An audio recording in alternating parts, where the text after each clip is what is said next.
The enormous Imperial scout fleet burst from hyperspace in flawless formation, their black and gold ships gleaming against the star-speckled void.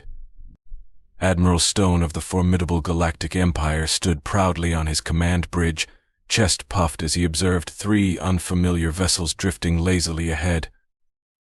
Unidentified ships. This is Admiral Stone of the Galactic Empire's 7th Scout Fleet. You have entered Imperial space.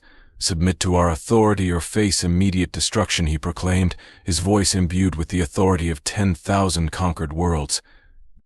The response was unexpected. Hey there. Nice ships you've got, trying to overcompensate for something with all that gold trim. A cheerful voice crackled through the comms. The Imperial bridge crew exchanged puzzled glances while Stone's face flushed crimson. This is your final warning. We are the mighty Galactic Empire, ruler of... Hold up, another voice interrupted. Tony, grab the camera. You've got to see this. Their ships look like a teenager discovered black paint and glitter. Admiral Stone's jaw dropped as laughter echoed across the channel. Captain Reed, his second-in-command, quickly analyzed the 3 ships. At first glance, they seemed primitive, simple cylinders with rounded edges painted white and blue. Yet the sensors told a different story. Admiral Reed whispered, stunned.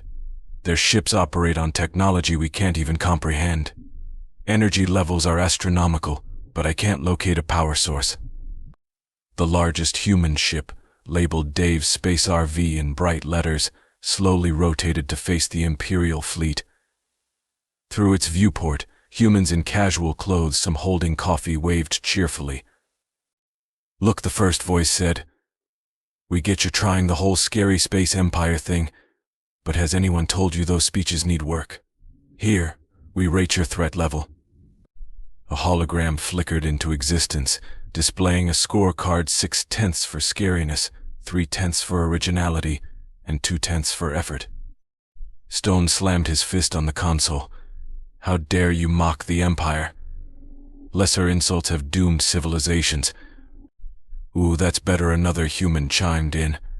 Record that for the top 10 dramatic villain quotes.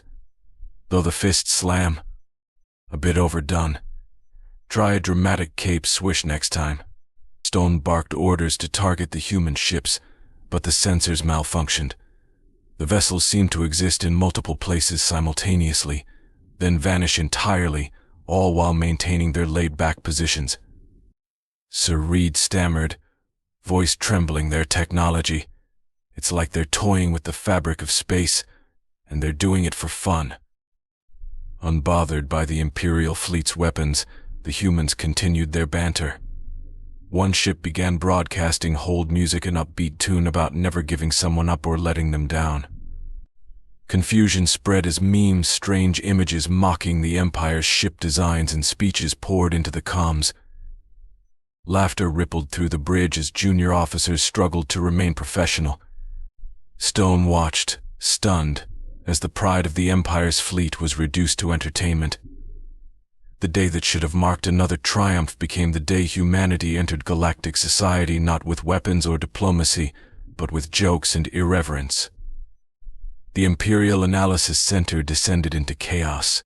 Chief Analyst Brown removed his glasses for the 10th time, eyes weary. None of this makes sense. Sir, you need to see this, Analyst Wilson called, clutching reports. Their ships don't use propulsion. They're just moving as if physics doesn't apply. As if to emphasize, the main screen displayed Dave's Space RV spinning in a flawless spiral, leaving glowing hearts in its wake. The other human ships played space tag, phasing through each other like ghosts. Impossible, Brown shouted, slamming down the reports. He froze as one ship turned itself inside out, waved with new appendages, then returned to normal. Meanwhile, aboard the Imperial flagship, Stone faced a new crisis. The humans hacked their communications and raided every threat. Your pitiful defiance will be crushed, he roared. A scorecard appeared instantly: 4/10 for cliché, bonus points for effort. Worse, the humans started a live stream titled "Hanging Out with an Empire Gone Wrong," not clickbait. Thousands across the galaxy tuned in, leaving comments that shredded the Empire's reputation. Sir Captain Reed reported reluctantly, "The humans are offering Imperial fleet tours, free coffee and donuts included." One ship, labeled Bob's Cosmic Cruiser, hosted a space barbecue. Humans lounged on lawn chairs, grilling food in blatant defiance of physics. "Hey Empire folks," one human called, "hot dogs. We've got extras. When's the last time you guys relaxed?" The Empire's science division unraveled. Dr. Green, the leading physicist, muttered in a corner about energy conservation and impossible readings. "Their technology. It's as if science is just a suggestion to them," he whispered. Back in space, the humans showcased ship maneuvers with whimsical names, like the cosmic Cha ships grooved through space like they were dancing at a party impossible for Imperial designs. Brown received yet another baffling report: the humans weren't using shields. Weapons simply passed through them as if they didn't exist. "They're running on cartoon logic," Wilson exclaimed as a human ship tied itself into a knot. For the Galactic Empire, this day marked the realization that their understanding of space physics and warfare meant nothing. Humanity had arrived, cheerful, irreverent, and impossible to predict. Somewhere in the void, 3 human ships continued to mock the galaxy's mightiest empire, one gravity-defying dance move at a time.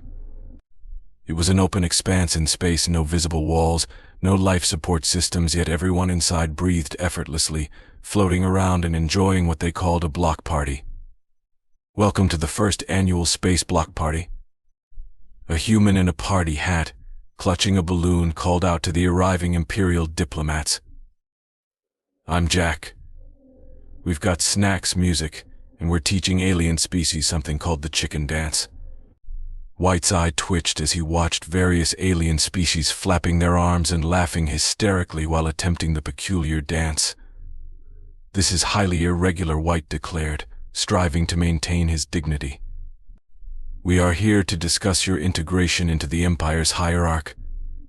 "Hold that thought," another human, Tom, interrupted. "The movie's about to start. We're showing Star Wars to our alien friends. They're loving it." Horrified, White turned to see a massive screen appear in space, broadcasting what humans called classic entertainment. It showed a small rebel force triumphing over an evil empire through determination, friendship, and so-called space magic. The irony wasn't lost on anyone. Meanwhile, the Empire's cultural analysts faced their own crisis. Humans had begun broadcasting their entertainment across Imperial frequencies: movies, shows, music, and something labeled cat videos. The content spread faster than the Empire could block it.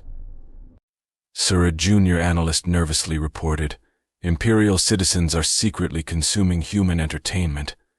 There's a particular obsession with action movies and sitcoms." In the Imperial Palace, guards caught high-ranking officials watching a human series called The Office. Though they claimed it was for research, their laughter told another story. Back at the party, White made another attempt at diplomacy. "The Empire demands your immediate time for karaoke," Jack interrupted cheerfully. "Who's up for Don't Stop Believing?" To White's dismay, 3 junior Imperial diplomats eagerly raised their hands. Humans had even begun spreading their concept of democracy through memes, simple images paired with humorous text that conveyed complex political ideas. "We can't stop them," an Imperial communications officer groaned. "Every time we block one channel, they create 3 more. And sir, their memes are actually quite funny." Things worsened when humans introduced social media to the galaxy. Species the Empire had long kept isolated began sharing jokes, ideas, and commentary. The Empire's carefully controlled hierarchy crumbled beneath an avalanche of likes, shares, and comments. "Think about it," Tom told a crowd of intrigued aliens. "Why let some Empire boss you around when you could? Just not." "Oh, and has anyone tried pizza yet? We brought enough for everyone." White helplessly watched centuries of Imperial decorum dissolve in the face of what humans called hanging out. His speeches on the Empire's might were drowned out by music and laughter. The final blow came when he discovered members of his own diplomatic team taking selfies with the humans and learning fist bumps. As the party raged on, ships from other species arrived, drawn by the humans' broadcasts.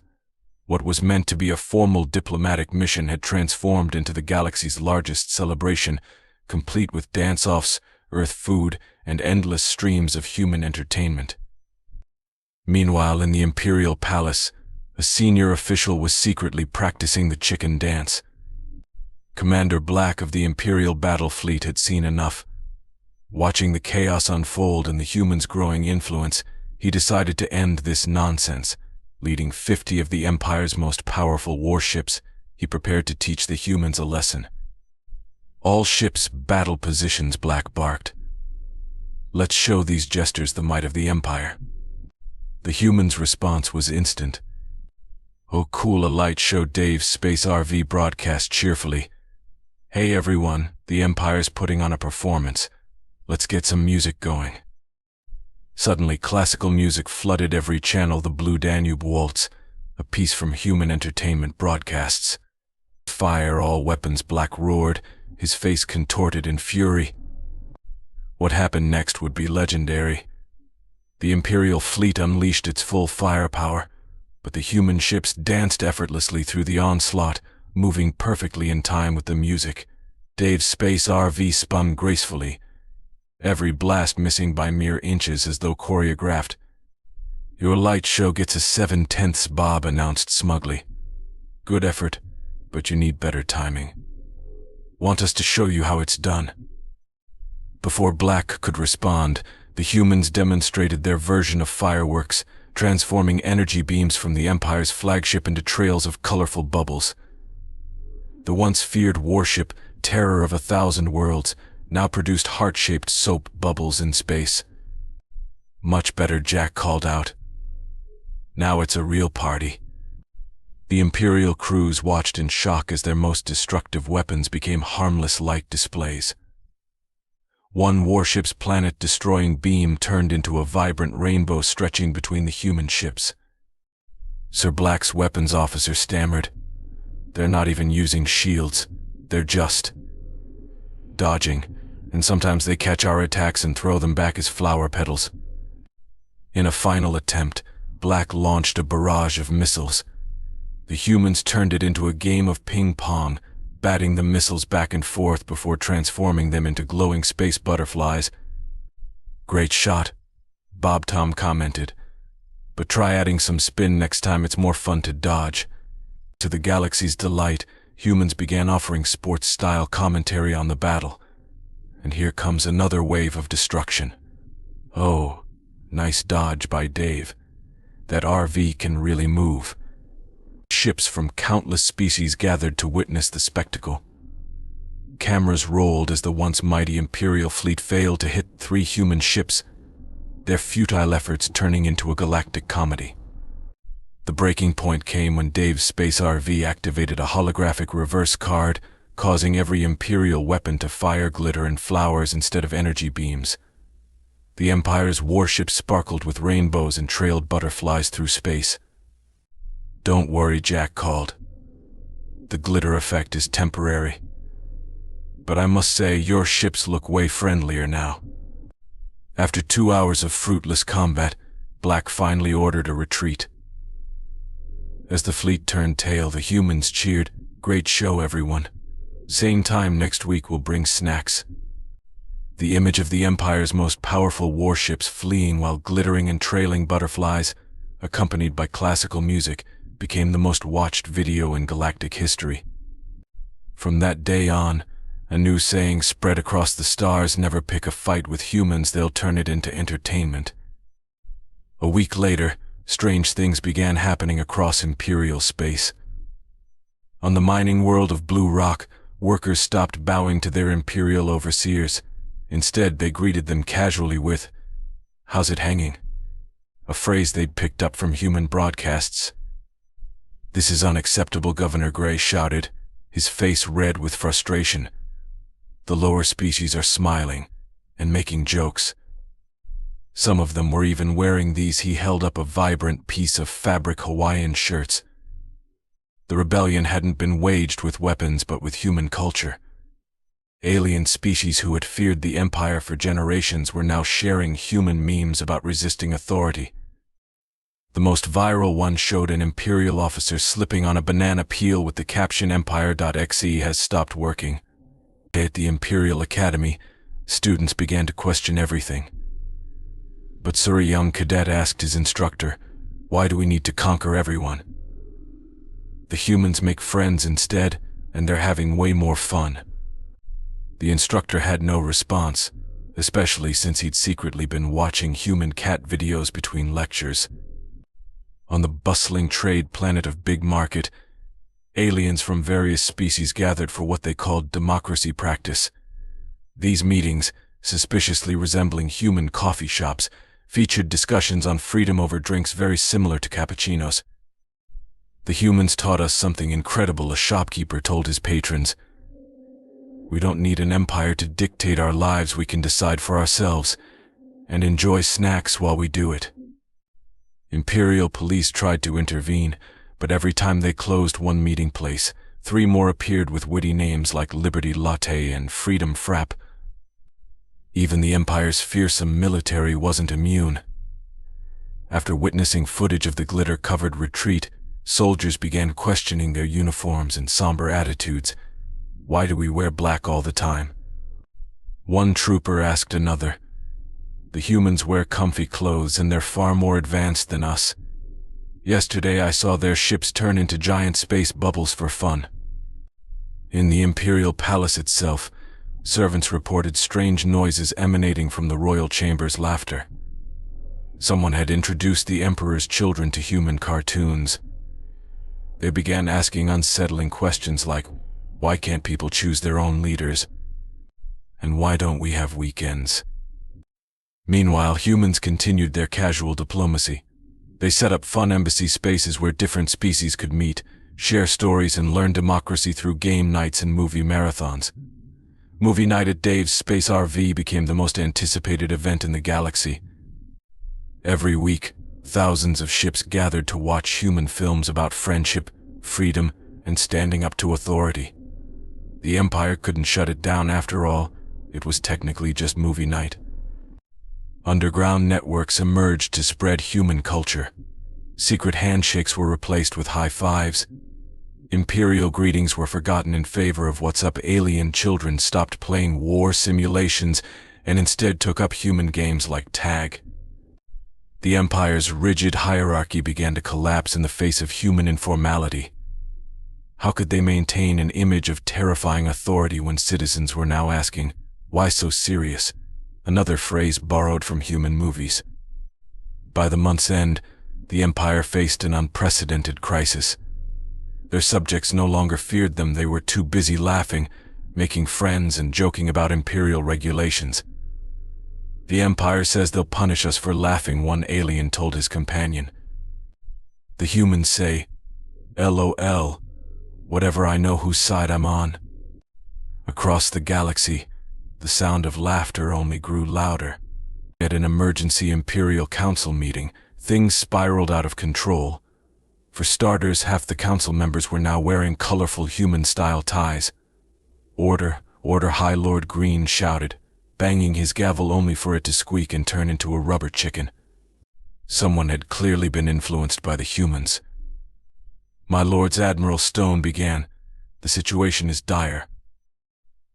This morning I caught my entire crew doing something called the Macarena." The council erupted into chaos as reports poured in. Imperial warships were being painted in bright colors. One captain had renamed his dreaded battle cruiser Fluffy Pancake and installed a water slide. Humans called it boosting workplace morale. "It's worse than that," added Intelligence Chief Blue, attempting to hide his keep calm and carry on mug. "Our citizens are organizing something called democratic elections. It's become a festival with balloons." Security footage revealed the impossible Imperial citizens laughing, asking questions like why and says who. Some even responded to threats with LOL and strange symbols called emojis. My own daughter, a council member, confessed, looking embarrassed, asked why we don't have ice cream shops in the palace. She said humans told her governments should serve the people. I couldn't explain why that was wrong. Humans, meanwhile, began offering free trade agreements that genuinely benefited both sides. Species who had been enemies for centuries were now conducting business usually over something called pizza. "We must maintain control," High Lord Green thundered, only to pause in confusion as his voice sounded comically high-pitched. Someone had tampered with the chamber's audio systems. At that moment, the massive council screen activated on its own. Humans were broadcasting their weekly variety show Empire's Got Talent, featuring Imperial citizens performing comedy skits about their own government. "Turn it off," Green demanded. But the tech staff were too busy laughing at a parody of Imperial dress codes. The final humiliation came when the Imperial March, the Empire's sacred anthem, was remixed into disco. Worse still, alien species and Imperial citizens alike were dancing to it. The humans Admiral Stone admitted grimly, "Aren't conquering us. They're making us." "Fun," he whispered the last word as though it were forbidden. At the Imperial Academy, chaos reigned. Students had started a debate club called Why Though, where they questioned every aspect of Imperial rule. Their main argument? Because I said so wasn't a valid reason for galactic domination. "My lords," a junior officer interrupted, "you need to see this." The screen revealed millions of Imperial citizens participating in something humans called a flash mob, dancing joyfully and sharing messages of unity and friendship. "What are their demands?" Green asked. Horrified. "They want us to join in," the officer replied sheepishly. "They say everyone's welcome, even grumpy old Imperials." The council sat in stunned silence as the system of fear they'd built over centuries crumbled under the most powerful force in existence, people having fun together. Maybe one council member suggested hesitantly, his question authority pin poorly hidden, "We should consider some changes." As if on cue, the Imperial anthem switched to "Don't worry, be happy." Somewhere in the galaxy, 3 human ships continued their interstellar party, now joined by half the Imperial fleet. The day the Empire officially ended didn't arrive with a bang, but with a celebration. The once feared Imperial Palace had been transformed. Its grim towers now sported colorful banners, and the sounds of laughter echoed through halls that once only knew whispered dread. "Welcome to the first Galactic Community Festival," announced Dave, the owner of the famous space RV that started it all. Standing on the former Emperor's throne stage, now a casual podium, Dave wore his iconic Hawaiian shirt and flip-flops. In the front row, the former council members lounged in relaxed attire. High Lord Green, now just Bob Green, enjoyed a hot dog alongside Admiral Stone, who wore a Galaxy's Okayest Admiral t-shirt. "Who would have thought," Bob mused, "that the Empire would end because we learned how to have fun." The dungeons had been converted into an arcade and food court. The old torture chambers now served as karaoke rooms. Imperial guards had become cheerful tour guides. Across the galaxy, laughter echoed, a sound far more powerful than fear ever was. With genuine smiles on their faces, a guide cheerfully told a group of tourists, "This spot here, it's where we once planned galaxy-wide domination. Now, it's a pizza joint, much better use of the space, if you ask me." Humans had introduced a concept called Casual Fridays, but it was so popular that it quickly became casual every day. Even the most stoic Imperial officials had to admit that comfortable clothes were far superior to stiff, formal uniforms. The former Emperor, now the elected chairman of the Galactic Community Council, had gained fame for his quirky collection of funny t-shirts. His favorite was a bright red one that read, "Former Galactic Tyrant, now available for parties." Looking back, he told a reporter, "Ruling through fear was exhausting. Do you know how tiring it is to be angry all the time? Now I can laugh at jokes, eat ice cream, and still help govern, just with more voting and far less evil laughing." The 3 human ships that started it all had become treasured historical landmarks. Dave's space RV was converted into a floating museum, though it still hosted weekly parties. Bob's ship operated as a traveling comedy club, while Jack's vessel transformed into the galaxy's first mobile center for democratic education, complete with a water slide. Species that the Empire had kept apart for centuries now worked, celebrated, and played together. The annual Galactic Culture Festival became renowned for its food courts, offering dishes from 1,000 worlds alongside stand-up comedy performed in countless languages. Turns out, Tom said during the festival's opening ceremony, it's pretty hard to hate someone when you're sharing a laugh and a pizza with them. The Imperial Academy had been rebranded as the Galactic Community College, where students learned about democracy through practical activities like organizing peaceful protests and creating political memes. Even the Empire's once feared warships found new purposes. Their crews discovered the ships were perfect venues for intergalactic rock concerts. The engines that had once powered planet-destroying weapons now fueled light shows for space raves. The final symbol of change came when the Empire's last flag was lowered. In its place rose a new banner, depicting hands of various species joined together in a circle. Beneath it were the words "Together in Freedom and Fun." "You know the best part," Dave said at the closing ceremony. "We didn't need a single weapon. All it took was showing people that life's better when you're free to laugh, love, and share silly memes about your government." As the festivities continued, former enemies danced together under the stars. In the palace's main hall, a small plaque was unveiled. It read, "Here lies the Galactic Empire. Cause of death, learn to laugh." Somewhere in the galaxy, 3 human ships prepared for their next adventure, ready to bring joy to whatever overly serious civilization they encountered next.